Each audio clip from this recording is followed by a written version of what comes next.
everyone, so today I am doing the wear test video for this Besame lipstick. I have just applied it. It is 10:20 in the morning and we are going to see just how long this vintage lipstick is going to wear.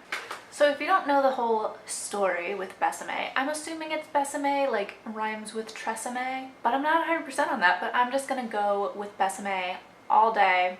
Not gonna change it. But the story behind Besame is that they do vintage inspired makeup. They have a video that's gone viral, I think on Facebook, that shows their old school mascara where it's in like a brick and you use the thing with the water and then you use it. Like, that is way too much effort for me, but vintage lipstick, right up my alley. I feel like this is the kind of lipstick for fans of Lisa Eldridge who are like into vintage makeup, love like the aesthetic of vintage packaging. This is so much for you, and also like people who just like vintage things. I feel like my style is just like fringing on a little bit of vintage. So Jackie, honey, what's wrong?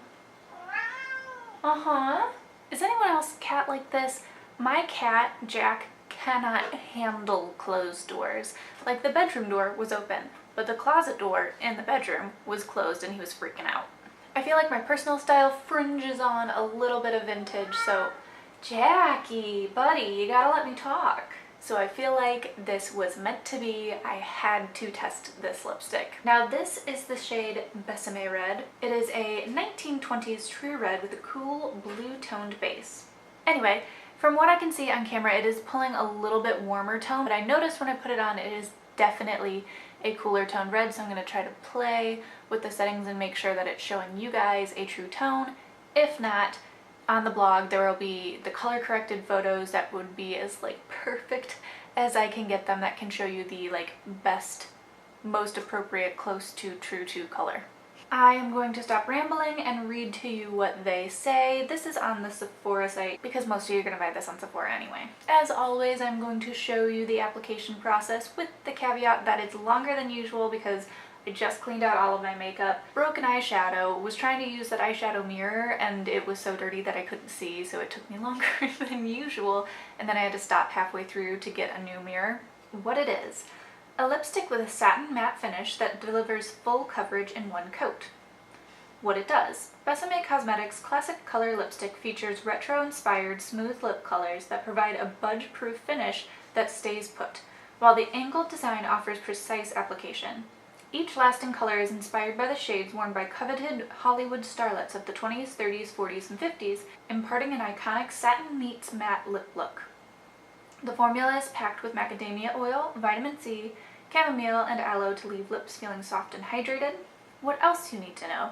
The years listed on the lipstick names indicate the year that the color was initially produced. Each color is an exact duplicate of shades made from Besame Cosmetics' vast collection of original tubes from each year.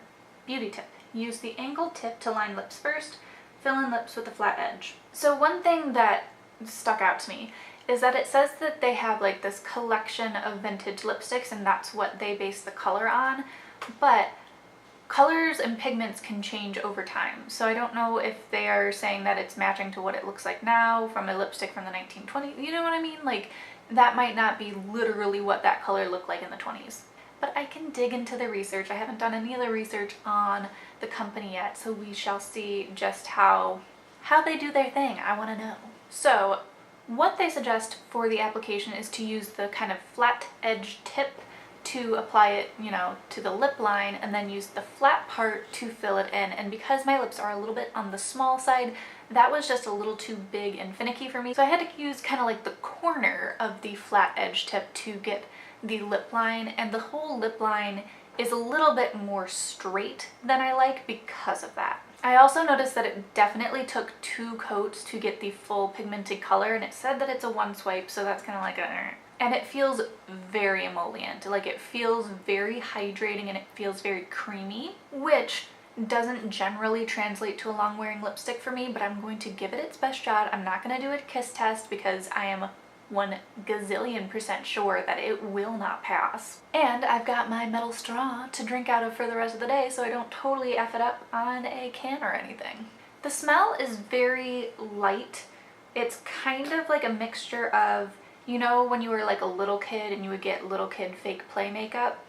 It kind of smells like that. Like the waxy kind of lipstick smell mixed with vanilla. It's actually really nice. It's like nostalgic and comforting, but also not like so nostalgic that you feel like you're playing with little kids play makeup.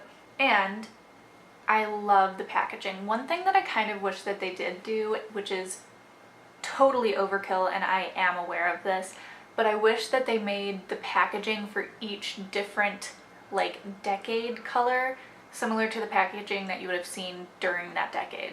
So I'm fully aware that that is a bit much, but that would be the kind of overkill that I like. Rightio, so I am going to continue wearing this makeup for the rest of the day. I'm going to check in with you, show you how it's wearing, and I will see you in a little bit. It is now just about 1:30, which puts us close to 3 hours of wear. For 3 hours of wear, I think it is killing it. It is definitely transferring. It is covered my straw in a really gross and slightly graphic way, but I'm just about to eat lunch, so this is the pre-snacking check-in. See how it's gonna work. Don't know what I'm gonna eat for lunch yet. Don't know if it's gonna be greasy or not, or what we're gonna do, but I will update you afterwards if it's like totally destroyed it or whatever the case may be. But this is our 3-hour check-in, and I will see you in a little bit. We are post-lunch now and everything is looking pretty much the exact same. I did eat something messy. I ate ribs, but I ate them with a fork. Not like the best way to enjoy them, but it was also like, you know, did no damage. So we're just gonna keep trucking along and I will let you know just how long this lipstick is going to wear. Whew, I am looking shiny. All right, it is just after 7 p.m. and we are doing the end-ish of day check-in. So I just had a rather large snack slash kind of almost dinner. Let's call it an appetizer. And the color, it has faded a little bit. Like overall, the general color has gone down, but it's still really vibrant and really there. I genuinely thought that after eating it was just going to be gone, but it seems like it's pretty well stuck on. It doesn't feel like a lip stain. It is still transferring off. My lips are starting to feel dry now. It's been a solid almost 9 hours without putting anything moisturizing on my lips, but she is still kicking, so I guess we're just gonna see just how long this lipstick is going to last.